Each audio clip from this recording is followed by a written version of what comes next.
What is up, ladies and gentlemen? Another season 2 kind of scene deconstruction today. This one in particular is something I've always wanted to talk about, and that is, you know, this idea that there was no hope for Robby. And I could not disagree with that more. I think there was hope for Robby, and I'm about to explain why. This scene right here, following on from everything that happened at the party, the house party. So Sam got drunk, she, you know, cheated on Robby with Miguel, and all that jazz. All that fun stuff. So Robby and Sam crashed over at Johnny's for the night, and I want to just talk a little bit about Robby just looking through Johnny's possessions here. And he's looking through the possessions, he's finding the trophies that Johnny has had, you know, with his time with Cobra Kai and, you know, his accredited history as a karate-preneur, so to speak. And I see those trophies as Johnny's prized possessions because they mean so much to him. And right next to them, in the same kind of area, in the same sort of boxes, Robby pulls out the drawings that he drew for Johnny when he was just a kid. Now, the look on Robby's face as he's pulling them out just completely tells me everything, that he's suddenly starting to realize that he does mean something to his father. And in this moment, there is a bit of hope filled within him that that bond can somewhat be salvaged. And, you know, I know Robby has this thing where he doesn't like to take accountability for his actions sometimes.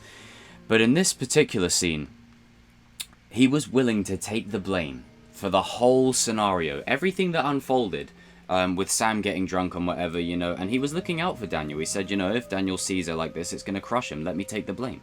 You know, he was willing to put himself on the chopping block to take all the received flack. And then obviously Daniel, you know, understandably so, looking for his daughter, comes just bursting in there, and then a sparring match starts to happen again. And this is Robby's problem, is that these two, especially around this time, care more about their rivalry than they do about each other, or that they care about Robby. You know, it's obviously a lot more to it than that. Daniel wants to make sure that Sam's safe, and Daniel, being the, you know, irrational guy that we know he can be, and the sort of hot-headed type, sort of just basically washes his hands away from Robby, and that feeds later on into the school fight when Robby has all this pent-up anger and frustration and just takes it out on Miguel. And I feel like Daniel is at fault for that by just completely washing his hands away from Robby, not even giving Robby a chance to talk, not even giving Robby a chance to speak. Before Robby even opens his mouth, Daniel's like, I washed my hands from you, you know, I gave you a second chance. You want to end up like him? That's up to you. And the way Robby sort of responds just by being silent, and, you know, the hurt in his eyes, sorry, it looks like it hurt him, you know? It looks like it really hurt him. He saw Daniel as what he wanted Johnny to be, his father figure. And that's the main theme of this show, with regards to fathers and sons, mothers and daughters, and the bond between parent and child. And I feel like this is something that, you know, really hit him on a deep level. And then you cut to the scene of when school's about to start, and it always reminds me of that scene in Karate Kid, the opening, where Johnny says, 8 a.m. tomorrow, I'm a senior, I've got 1 year to make it all work. 1 year to make it work. What did Robby have? He had 1 year to make it work, to turn his life around with the school. And what happened? Big school fight. Arguably most of his prospects down the toilet. And obviously he can change that, you know, in later seasons. But it's a very interesting sort of parallel to that. And I feel like the scene when they're sat down in the car and they're just talking, it's a scene that's overlooked. Robby says to Johnny quite plainly, I think you could, you know, both learn a lot from each other. He was good to me, you know, and that right there is the seed of, look, you two need to put your stuff aside and work together. Stop fighting each other. And I think that's Robby's problem, is no matter how many times he's tried to tell them both that they both need to be on the same page, they just don't listen. And then it carries into when he's released from juvie. They're still arguing with each other, which is why he's like, seriously?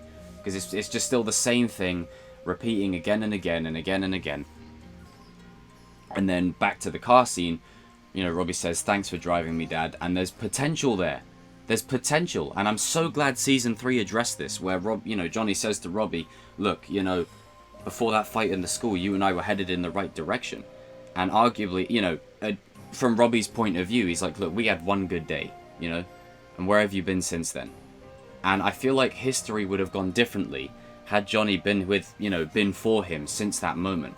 But I felt like Johnny was so wrapped in his own grief, and felt so guilty about the whole thing, that he ended up going and picking fights. I think there was that thing about Applebee's. And then just ending up in the slammer, pretty much at rock bottom, the same way he was in season 1. And I feel like Robby really sort of suffered because of that. And it's not that Robby is exempt from his own mistakes. He still damn near almost killed someone. You know, he stole. He got the Medal of Honor and then he lied. You know, he's got problems for sure. But I do feel like it is unfair to say there is no hope for Robby. There was no hope for Robby. There has been hope for Robby. 100%. Miyagi-Do teachings helped him turn his life around for the better. He still had stuff to work on, but he was heading in the right direction. He was trying to better himself. And the scenes that I'm bringing to you is when he's looking through Johnny's possessions, his prized possessions, and he finds the drawings of what he gave to Johnny years ago. The scene when they're in the car and they're just talking. And it's finally a father-son moment. It's not Johnny and Robby, it's father and son. Finally. So I am hoping that this gets paid off in season 4 or whenever. I really hope that this gets paid off, and it's such a shame that there was this potential, this spark, for the bond to really start to blossom between the both of them. And then, you know, as I've said before, your second act of any 3-act play is always usually the darkest for our protagonists. It's where the characters face the most growth and have the most layers, and it doesn't end well. It doesn't end on a happy note.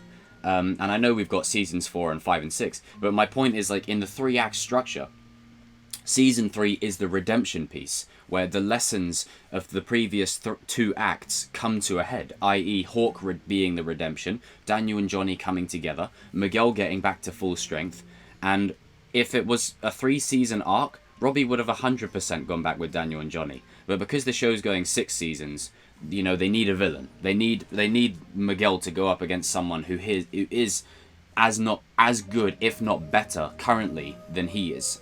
And they need Miguel to go up against someone that could easily, you know, dispense of him while Miguel is getting back to full strength. But that's essentially what the 3-act formula does for this kind of scenario. And I've said it before and I'll say it again.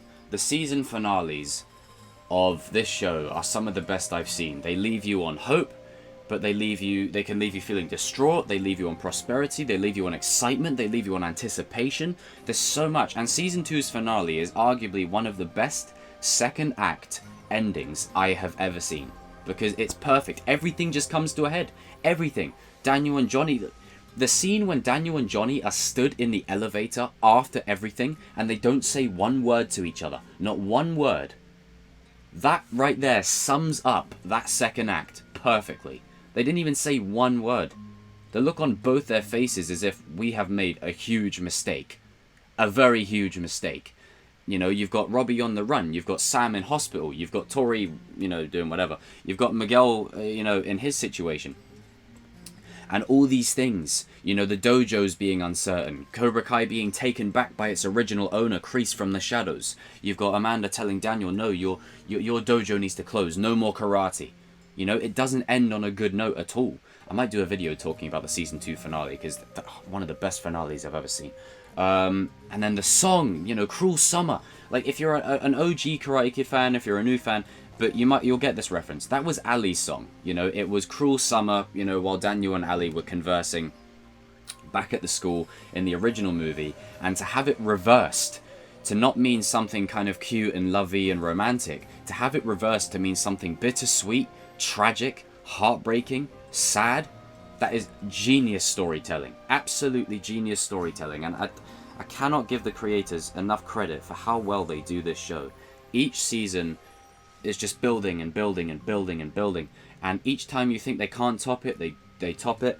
And as cool as the house fight was, I'm going to still say that the school fight is still my personal favorite, just because it feels like more of a natural kind of, you know, more of a natural fight, if you know what I mean. The house fight was sort of egged on by Kreese. The school fight was always going to happen. These guys were duking it out the whole summer. They were always going to have a school brawl. Always. It was always going to lead to that. And I saw people in the comments saying still a better finale than Game of Thrones. I mean, I haven't really got into Game of Thrones, so I can't really quantify whether that's true or not, but I've heard it's true. So anyway, guys and girls, leave your comments down below.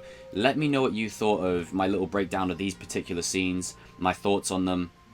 And let me know what videos from Season 1 and 2 you'd like me to cover. I've covered a lot from Season 3. I really want to talk a little bit about Season 1, Season 2, the story arcs there, the scenes, the character choices. I've got a lot of those coming because, you know, in between now and Season 4, I really want to just tie up a lot of loose elements that I haven't talked about with scenes or with characters. And I really just want to fill things out. I really just want to make sure I cover as much as possible. And also, guys and girls, comment down below if you'd like me to do watch-alongs in the future. If you'd like me to do a watch-along of maybe a couple of episodes every week up until Season 4. So that way we watch, you know, I'll watch Episode 1, Ace Degenerate, and then I'll press play, and you guys press play at the same time as me, and then I can watch it, and you guys can talk to me in chat, and then you can ask me what my thoughts are on certain scenes and all that kind of stuff, and all that kind of jazz. But anyway, I will see you all in another video soon. Chosen Vader Karate is dismissed. And also, get me a new tagline down in the comments. Make a Wish is cool. I want a new one. Give me another tagline.